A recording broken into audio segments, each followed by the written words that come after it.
listening to Bold Calling, a podcast presented by Orem, where every episode we're bringing on the biggest and brightest minds in the tech and sales industries for a discussion about their biggest challenges and the unique ways they're working to solve them. I'm your host, Adam Sokol, and today I'm joined by Shaheem Alam, CEO of 5 Rings Marketing. Shaheem, thank you so much for joining me today. Thank you for having me. So I know you guys are big believers in the space of sales development, and we're going to dive really deep into that specifically today around our State of Sales Development report that will be coming out right around the time of this episode. But before we get there, I would love if you could give our listeners a little bit of background into kind of your career and how you got to be where you're at now, and then a little bit about 5 Rings as well. Yeah, my career. So I started I've always been in sales my whole life. And I actually started in door-to-door sales back when I was like 20 years old. Did that for about 5 years. Lots of ups and downs, but learned a lot. That was a crazy grind. And then after door-to-door, I didn't want to do door-to-door for the rest of my life. So I decided to move into tech sales. I was an SDR to begin with, eventually an AE, and then co-founded 5 Rings Marketing, where we help other tech companies with sales development. I gotta know, what were you selling door to door? Because when I was looking for a job a million years ago, I did like 1 day of training with like a door to door. It was for selling like fiber optic cable in different communities. Because my father was he owned an insurance business, and I sold life insurance for a while. So I was like, I can do this. I made it 1 day. So I got to know, what were you selling door to door? I was selling furnaces, air conditioners, and water filters for homes. You mentioned a lot of ups and downs. I got to imagine, and you can correct me if I'm wrong, knocking on a door and getting told no probably hurts more than being on a cold call. But I get like, what were some of the lessons? What were the lessons you learned there? 100%. When I actually became an SDR afterwards, and I was in an air-conditioned office, sitting on a chair, making phone calls, I'm like, I can do this all day. This is crazy. But yeah, no, it's definitely, you get, especially in the beginning, right? Eventually you become immune to it, but in the beginning, you're getting doors slammed on your face. It was in Toronto that I was doing this. So people just like telling you to like F off, to get a real job. All these kind of things would happen, but then there were a lot of positives too, right? There would be people that would like, I would have dinner with them. I'm closing a sale, but then I'm also having dinner with their family, that kind of stuff too. So it was that stuff, ups and downs. So I want to add, because obviously at Orem we talk a lot about cold calling, and we're going to get into cold calling in a little bit here, obviously with what you guys do as well. But one of the things we talk about is how important it is, as quickly as possible, to start establishing trust and show that human aspect, and like getting a prospect to be willing to hear you out for, everyone says 27 seconds or 30 seconds, whatever it is, like, and then kind of continuing the conversation. How do you do that in a door-to-door moment? Because that feels even more like shocking when someone rings the door and you open it and you do not recognize the person who's now standing directly in front of you. Like, how do you start to build that trust and rapport at a stranger's doorstep? Yeah, no, it's and there are actually a lot of similarities or lessons that can be transferred from door to door to cold calling as well, which I'll touch on. But you basically have 3 things you can control. You have your body language, your tonality, and your words, right? And there's like some 1980s study that everybody quotes, which said like 55% of communication is body language, 38% is tonality, 7% is words, right? So in door to door, you have body language, which you don't have on the phone. So what we would do initially to build trust and rapport is, well, we're there to sell them furnaces and ACs, right? So it's kind of just looking the part. So we would look more like furnace technicians, right? Rather than look like salespeople, right? So that was kind of the first thing, is just wearing like the company logo, but like looking like a technician rather than a salesperson. Then the other thing, there was one thing that we would do is we would always stand sideways. So when you knock on a door, you kind of stand sideways and like kind of look to the side, because then you're not intimidating, right? When they open the door, you're not like towering over them or you're right in their face, and you're not confrontational. You're more like conversational, right? When you're like side to side. So those kind of things would just be like, just through body language would help you disarm. And then it would come to mirroring. which was really interesting because you can do that on the phone too. If someone, there'd be like the big macho man, like king of the house, like right, like you'd answer the door, like, what do you want, right? And with those kind of guys, you have to match their energy. Because you'd be like, I'm here for the furnace. Literally, like you have to like do that. And then they're like, wait, what? Yeah, that's what I'm here to do. Oh, okay. And then they're like the nicest people when you actually get in the house and start talking to them. Versus if you get like, I don't know, like an elderly lady, right? She answers the door. I kind of usually take a step back, or if there's like stairs, I step down to her level, speak softly, that kind of stuff. It helps to build trust and rapport. I'm laughing, one, just because now I'm going to think about these things anytime a technician or a person comes up to my door, no matter what they're selling, or they're trying to, if it's a Jehovah's Witness, like whatever it is, I am going to think about this now. But I'm also laughing because when I first started here at Orem, we're a fully remote company, but we had a marketing team kind of on site in San Francisco where our VP of marketing is located. We have a lot of sellers there too. And one of our account executives, he's been an enterprise seller for years and years. And he's one of those guys, like old school, like likes to give marketers a hard time. And he, when he first met me, he was just like, what do we need content for? What do we need all this stuff for? Why can't I just be, and like, he was testing me clearly. Like same thing. I matched his energy, and like, I was a little rough around the edges with him back and forth. And like the next morning, my boss was like, are you okay? Like Aaron really kind of gave you the business. I was like, oh, we're great. And like, from then on, like we've been really good friends. And like, cause he told me, he's like, I just wanted to see if you would match my energy. And like, that is something. Can you do that? Can you do that on the phone? Is that something you teach your reps, or is that a little bit different from phone to in-person situations? Oh, 100%. You can do that on the phone, because on the phone, you get personalities as well, right? You get people that are just, they make a joke when you ask them, how's it going or whatever. And then they like laugh, and you thought, what do you mean? You have a little bit of small talk before you get into it. But then you have the prospects that are just like, what is this about? Is this a sales call? Right? Like tell me what you're selling. And you have to get to the point with them, and you have to match that energy. So for sure, some people speak fast, some people speak slow, right? Those kind of differences, and you have to match that. So I want to ask, I mentioned kind of at the top that this episode will be coming out right around when Orem is really releasing our latest state of sales development report. And what we've been seeing in the data that we're collecting, it's a little bit interesting because we're recording this after I got the data, but before I've written it. So I'll be interested to listen back and see how much the narrative changes. But like, what we have seen is that sales development through the phone remains essential, even with all of these different tools that are available, AI, and people obviously are mass emailing and all this different stuff. But I'm curious for you, as running an organization where cold calling is such an important aspect to how you guys build pipeline. Have your sellers, this may be anecdotal or something that you've noticed, like, have you guys seen a shift in how people approach cold calls from a prospect standpoint? Like, do they seem more standoffish since all these different things are coming around, or do they appreciate that it's a human calling them? Like, have you seen a shift over the last, let's say, year since AI has become such a big deal? Now that you mention it, like for the most part, cold calling is the same as over the past few years. But now that you mention it, we have been getting more prospects saying that they appreciate that we called. It's so interesting.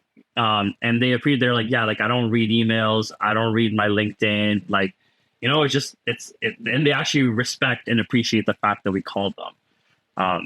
Yeah, I've noticed that.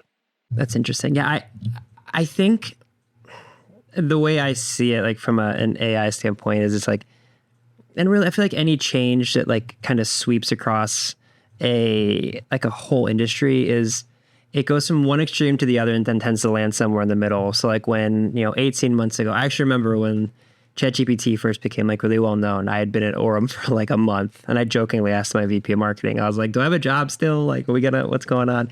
And like at first people were like, I don't want anything to do with this. And then it was like people are, going the opposite way because it draws clicks in to say like sales development is dead, cold calling is dead, AI is the way of it now. And what we've seen, we wrote this other report that came out earlier in the summer about AI and sales development. And what we've really seen, like from a buying perspective, is buyers are like, yeah, if I'm inserting my credit card to pay for something that's like $80 a month, like fine, I'm okay with AI guiding me along the way.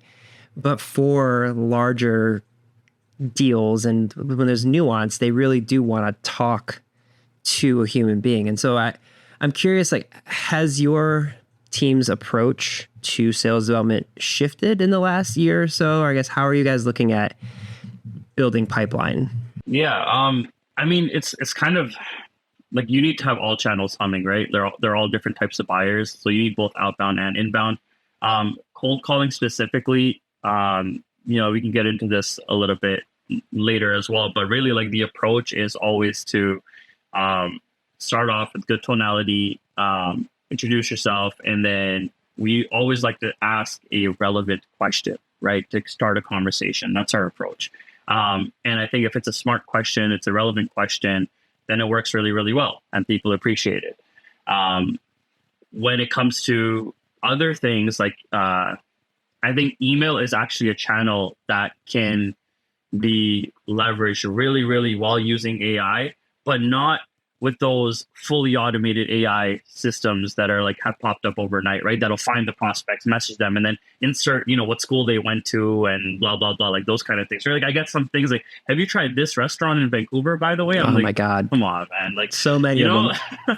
yeah, it's ridiculous. But what you can do though is like, hey, and then you give a list of companies to your target list, right? And then to ChatGPT, and you have it fill out little blurbs of what that company does, right? It's like, hey, so for example, one email sequence working really well for us right now.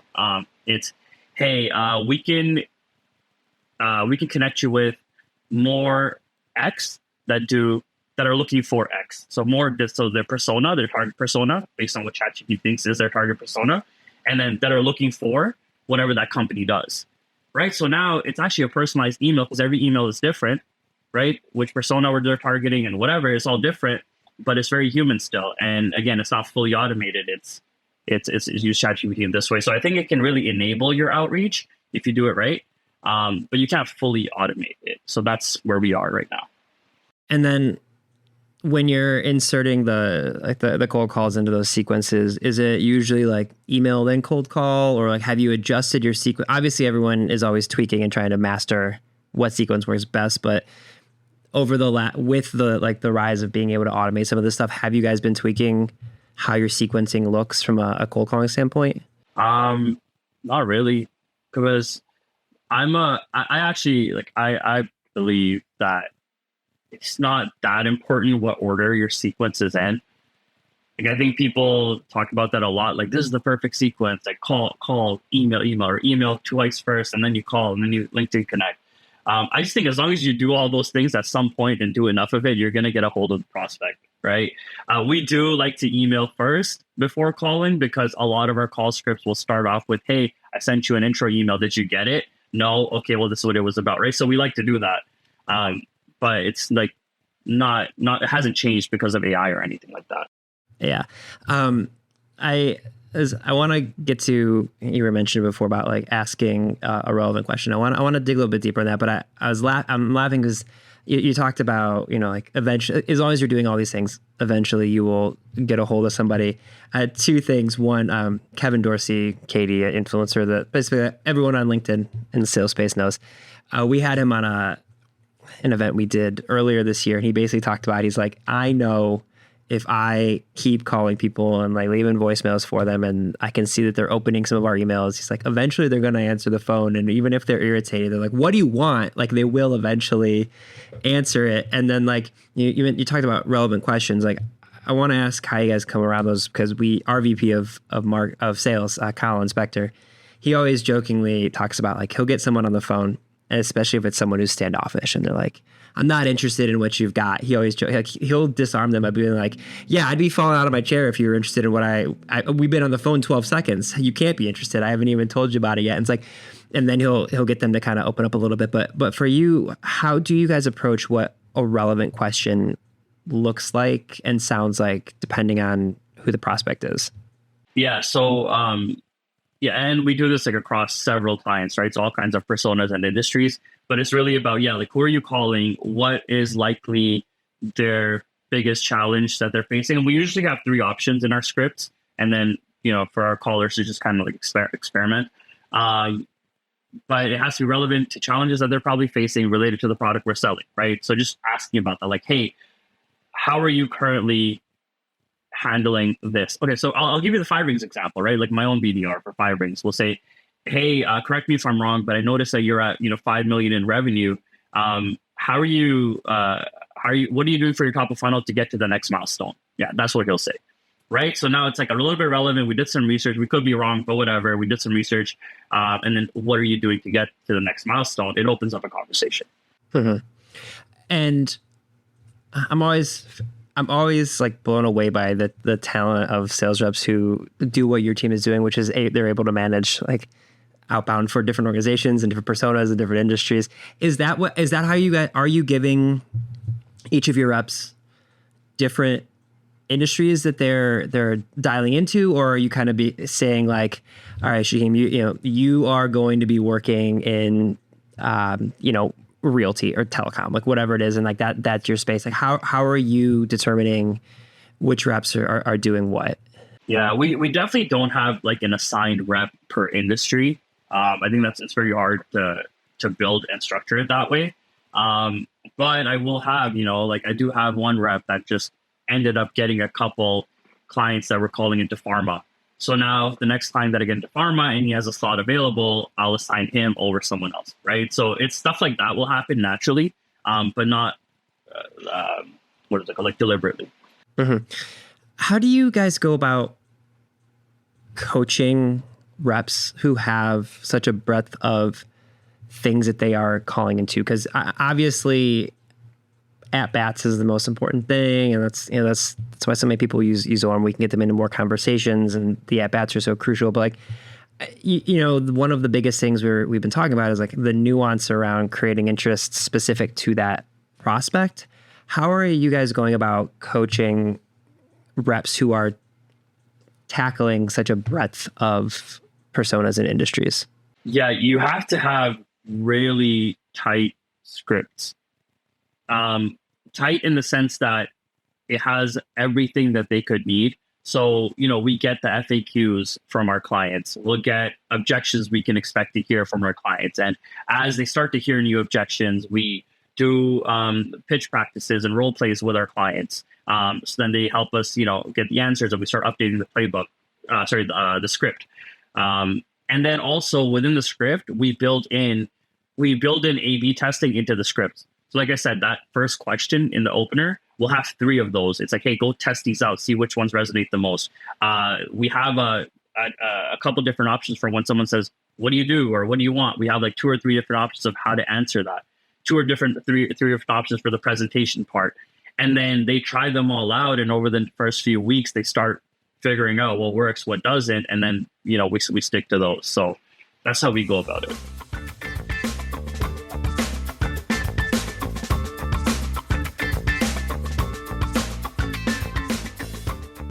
I had a conversation a couple episodes ago where I was talking to a fractional CRO who we were talking about basically the concept of trust being iterative. Like we always say trust is earned, which is true, but like it's earned little bits at a time. And so when you bring on a new client and you say like, okay, we're going to be testing out different scripts to track success over the next couple of weeks, like how do you go about setting expectations for those clients to say like, it might take a minute to get the ball rolling in the right direction, like especially when I imagine organizations who are coming to you for their outbound help probably really, really need that outbound help because they don't have it. How do you go about building that trust with those clients? Just by being upfront about it. Like I always let them know that there's going to be a ramp up period. In the first month, you can expect a couple of meetings. Second month, we're going to be halfway to target. Third month, we're going to be on target or exceeding it. And that's just the ramp up. Sometimes we go the first month and there's nothing, right? So that's why you should always see it through for 3 months. That's what I always tell them. Just being upfront. Love that. I'm really loving the kind of practical stuff we're talking about here. So I want to dig a little bit deeper. How are you guys, you mentioned having really tight scripts. and providing lots of options.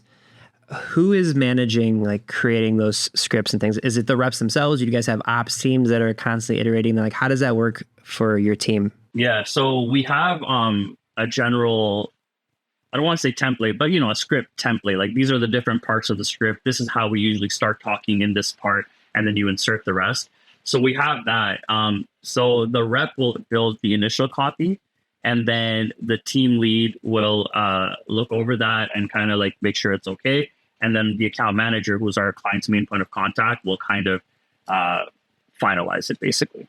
And this episode will be part of our second season of the podcast. But in the first season, we were asking everybody like, what's the thing that's keeping you up at night? What's stressing you out about the job?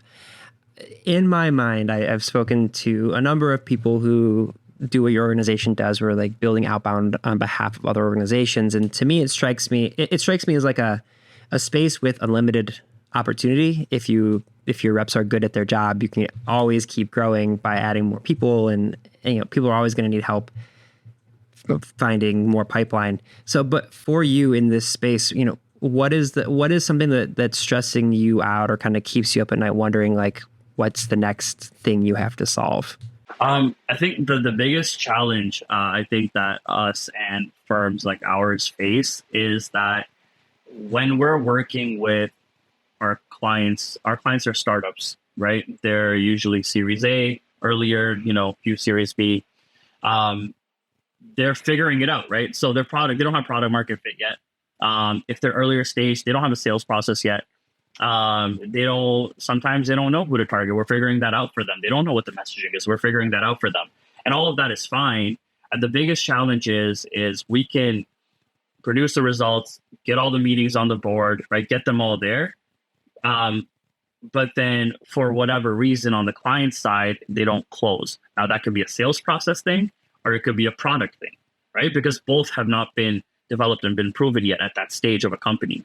So then if after working with us for a year and a half, whatever, they haven't closed any deals, but they have a crazy amount of pipeline, it's kind of like they have to go back and figure something out.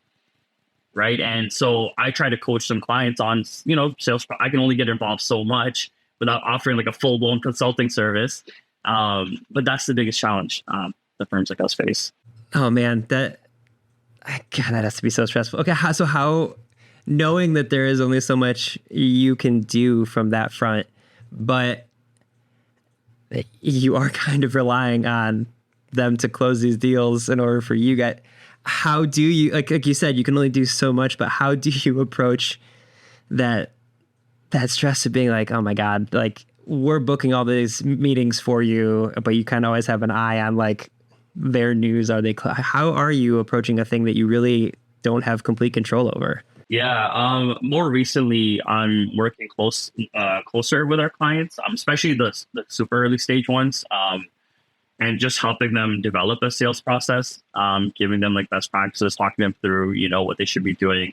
And it's the simplest things, right, that make the biggest difference. It's like most of our clients will start off their first discovery call with like talking about themselves and presenting all about themselves. And it's just like, no, just flip that around, do more discovery, put yourself at the end for a little bit, right?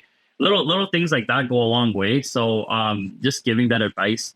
We created some guidelines as well that we share with them too, like tips to a successful discovery call, setting next steps, etc. So we try to do that. And then, of course, we try to continue to improve and get them as qualified a lead as possible. After that, it's like I said, you can only do so much unless I decide to open up a full sales consulting arm, right, of the business. How do you feel about the overall state of sales development? Like, do you feel confident it's going to continue to expand? There's going to continue to be interest in reps, cold calling, and things like that, or you have a little bit of a stressful, like negative look at the overall space? So I think that all these AI bots that came out, right? People were trying them and blah, blah, blah. I think like that kind of like peaked, and it's like, I don't know if it's stabilized, but it's going to die out because it doesn't work. I've tried them myself. It doesn't work. So that's going to like phase out and people will get over that hype. Cold calling is coming back, in my opinion. I think people hated calls and it was super saturated, but now it's a channel that everyone should be using because it's not being utilized as much as email. LinkedIn is still good too. LinkedIn has to be done correctly. I think that LinkedIn does have a lot more noise now than like 5 years ago when we started the company. So you just have to become a lot more targeted with your lists and what you're saying. You can still do it, but it's that whole personalization at scale, right? Like have your messaging be relevant to a specific group and then run a lot of those campaigns.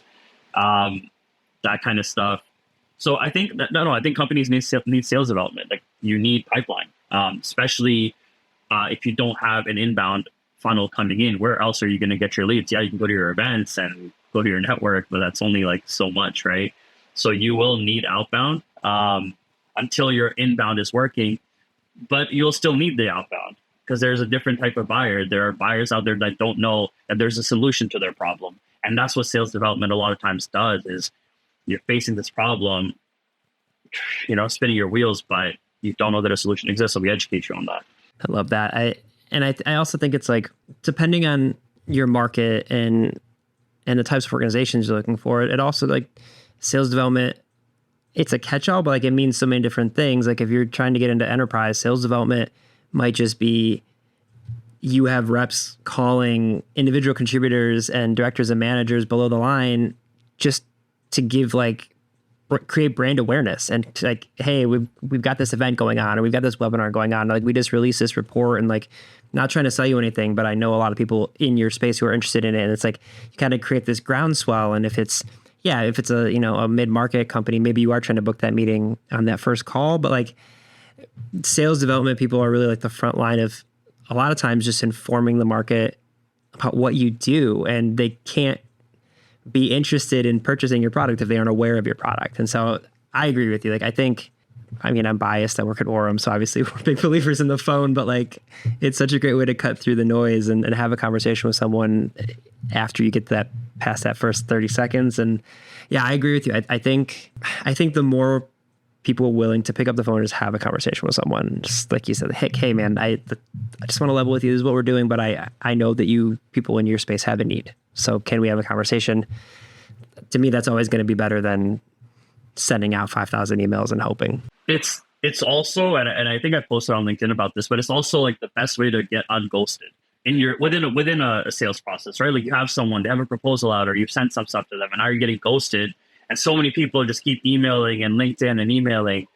Just pick up the phone and call them. You have their number, right? Just call them. They'll answer and you'll get your update. Yeah. And even if they don't answer, people we're so afraid about when voicemails, like when they have the written version of voicemails now. I remember when that first happened with iPhones, everyone was like, that's it. Voicemails are dead. It's like, it's the complete opposite. Like, I might not pick up your phone call, but if you leave me a voicemail, I'll at least read what it says real quick. I'll be like, oh man, Shaheem keeps calling me. I got to get back to him. So yeah, I love that. Or even, and texting too. Again, within, not cold texting, but within your sales process texting. Yeah. I'm going to see it. I might not respond right away, but I will see it. Exactly. Yeah. Exactly. I love that. I want to have a little bit of fun here. You mentioned, I want to get into some speed round of fun questions. What was the first job you had? This can be when you were a kid. I know obviously we talked about going door to door, but what was like the first job you remember having? Yeah, it was, I was a waiter. I was getting paid like below minimum wage, cash job. I worked a total of 9 hours and then I quit. I'm like, this isn't worth like $6 an hour. Canadian. When I was in grad school, I was a bartender and that was fine. Same thing. It was all cash and tips, but I will say same thing. I spent one day working at a French restaurant and I love French food. My wife is fluent in French. We've gone to Paris. She used to live there, but I was not when I was 22, 23. And I remember spending one day and they're like, you have to hold the bottle like this and you got to do this. And by the way, we're going to pay you like $9 for your 8-hour shift. And I was like, no way. Absolutely not. Yeah, exactly. And I got no tips at that restaurant. Nobody tipped. Got like $2 one night. Like, I'm out. That's brutal. This might be the same answer then. What was the worst job you've ever had? You don't have to name like organizational names. There was no worst job. Sure, maybe that one, right? But I don't know. I wouldn't say that there's a worse job. I did like, what is it called, like landscaping for a couple of days, right? But again, like that was it's brutal being out there for 12 hours in July. But again, you just like you grow a little bit, right? Worked at Costco for like 6 weeks and then I got fired, but it was good while I was there. So it's there's a worse job, I would say. And maybe that waiter gig. You know what? I like that mindset. That's good. Do you have a favorite app for productivity? Like whether it's, Avoma or Slack or Monday.com. Is there like a tool that you use from a productivity standpoint that you really like? Two things. Well, I'm like crazy with my calendar, color coded, everything, like if it's not on my calendar, it doesn't get done type of thing. But also the later feature in Slack. That is like game changer. Anything I need to get done, Slack myself, put it in later, and then I work through my later tasks like at some point in the day. It's nuts. That is such a good tip, especially I am one of those people. I have that very specific type of ADD where I have to like clear out notifications. Like if I see four Slack messages, 100% same. I'm going to read them right now, even if I can't take action on them. And so like to the point where like we're doing a podcast right now. Before we started, I closed out my calendar and my Slack because I just know if I get a Slack message, even though we're talking, I'll just like look over it real quick. So yeah, the later and then being able to mark stuff unread after I look at it. Oof, big believer in those.